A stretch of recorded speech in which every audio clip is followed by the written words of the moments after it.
You're listening to the Angry Marks Podcast Network. Good afternoon, good morning, good evening. My name is Arya Whitner, and this is your NXT update for Wednesday, March 29, 2017. It is the final show before WrestleMania weekend, the final show before NXT TakeOver Orlando this Saturday night on the WWE Network, 8 p.m. Eastern, 7 p.m. Central, 6 o'clock if you live in Montana, 5 o'clock if you live in California. I think it's like 3 o'clock if you live in Hawaii, maybe 2 o'clock. I mean, that's pretty early to be watching the show anyway.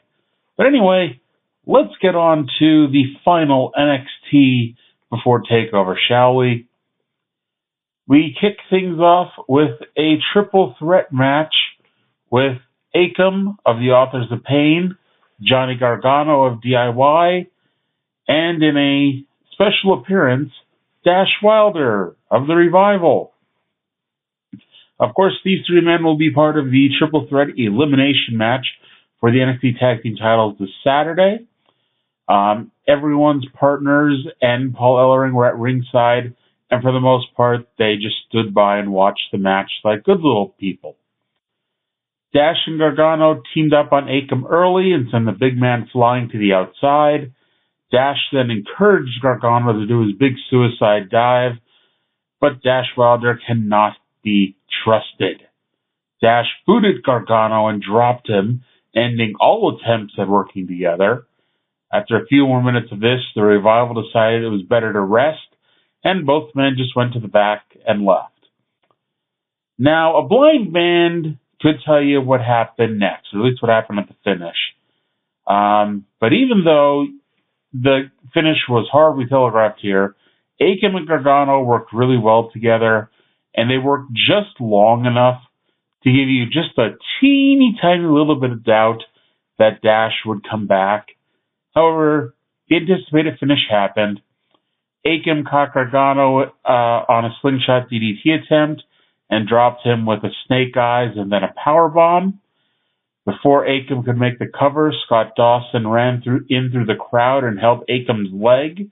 And while that was happening, Dash ran back down the aisle, flew into the ring, and pinned Gargano for the win. We get the final video package for Aleister Black. He debuts on Saturday. And speaking of debuts, it is the re-debut of Heavy Machinery. Otis Dozovich, Tucker Knight, these two men and Kassius Ohno did not skip many meals, before the match is here tonight. Both of these men, very heavy. Otis Dozovich is more squat. I couldn't guess. I'm horrible at guessing heights, but he's shorter and heavier. And while Knight is taller, he's still pretty chunky himself. They claim a combined weight of 650, and I'll go with it. I'll agree. I'll think that's correct. Now, you might recall that these two men were a part of the Dusty Rhodes Tag Team Classic back in September, and even then you might remember me saying that they would make a better Authors of Pain than Akam and Razar. I stand by that claim. Knight picked up their opponent, Jonathan Organ, who was teaming with Mike Marshall, for a bear hug, and then threw Organ into the air, where he was caught in another bear hug by Dozovich. These men, like I said, are heavy and don't mind using their weight, including running their stomachs into the head of Oregon. And their finisher saw Dozovich pick Oregon up in a body slam position. Knight ran into them stomach first, and then Dozovich slammed Knight onto Oregon before making the pin. We get a backstage contract signing between Asuka and Ember Moon, because what does NXT love more than contract signings, right? Ember said Asuka changed and let success get to her head. Ember said Asuka's fate was to be the greatest champion in NXT history, and Ember's fate was to beat her. Asuka said that Ember wasn't ready. Ember said that she's been ready for a long time, so Asuka laughed and walked away. They both did sign the contract, and after signing his signature as the official witness, William Regal wished Ember Moon the best of luck. I should point out that there was no update again on Billie Kay this week. I believe that there was a video posted on YouTube where Billie Kay and Peyton Royce asked for the Eclipse to be banned. It was not mentioned here, nor was it shown, so we'll see what goes from there. Then we got a video package for the main event at TakeOver. It seemed to be more built around Bobby Roode, though. First, we saw Roode obsessively re-watching his match with Nakamura from TakeOver San Antonio. He said that he took NXT from an underground promotion to a worldwide phenomenon. It showed everything that Roode has done as champion, which included him celebrating as champion both at home and at the NXT arena. Nakamura said that Roode does not run NXT, the fans do. Fate has led both men here, and Nakamura says he will get the title back this Saturday. Paul Ellering then cut a promo on behalf of the Authors of Pain. He said DIY believe in fairy tale endings and welcome them to their yellow brick road to hell. He said Revival were dreamers if they think they could beat the Authors of Pain.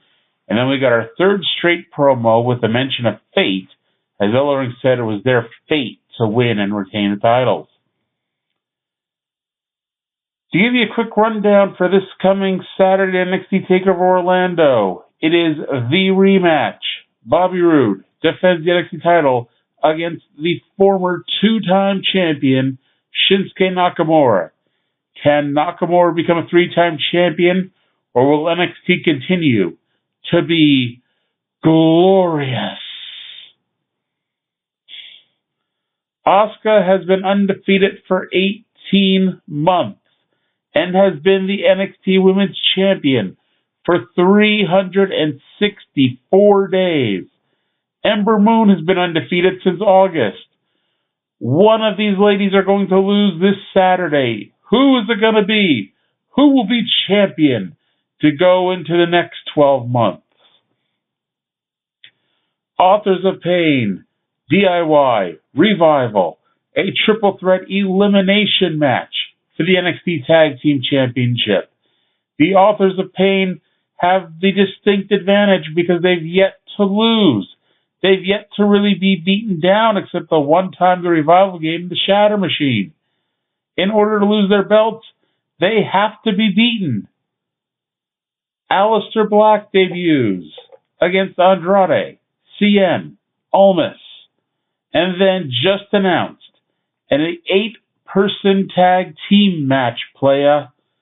All 4 members of Sanity versus Ty Dillinger, No Way Jose, Roderick Strong, and Ruby Riott, the former Heidi Lovelace, in an 8-person mixed tag team match. Main event time. Loser leaves NXT. Elias Samson, the Drifter, versus Kassius Ohno. A solid, but not spectacular match. There have been too many really, really good NXT matches the last month to call this anything more than just good. Both men traded roll-ups super early in the match, teasing that it would be over in 60 seconds. No one believed it would be over in 60 seconds, nor should they. The fans at the University of Central Florida who have not cared for much did not care for much of this match either. They did chant Drift Away briefly, but then went back to not caring. Samson locked on the crossface and rolled all over the ring before Ohno got the ropes. The fans did wake up for a really nice-looking cyclone boot by Ohno. Samson swept Ohno's feet and put his feet on the ropes, but the ref caught him before 3. Samson hit a jumping knee to Ohno's face and a neck breaker for another 2 count, but Ohno hit the rolling elbow out of nowhere for the win. Yes, ladies and gentlemen, the Drifter is gone. Samson did not want to leave afterwards, so more referees came out to tell him to go. Finally, security dragged him up the ramp. He begged for his guitar back, so Kassius Ohno took it into the ring and stomped it to pieces, and Samson got dragged away. This was not nearly as awesome as when Bo Dallas lost the Loser Leaves NXT match, and he got dragged away. If you want proof of that, there are still YouTube clips. That was hilarious. This was nothing. And sadly, Samson's going to be on Raw or SmackDown really soon. Okay. So that does it for this week's show. Takeover is Saturday. I will be back on Saturday with an audio update. Thank you all for listening. If you're in Orlando, have a fun freaking time. I wish I was there, but I'm not. Have fun. Be safe. Enjoy WrestleMania weekend. And I'll talk to you again later on this weekend.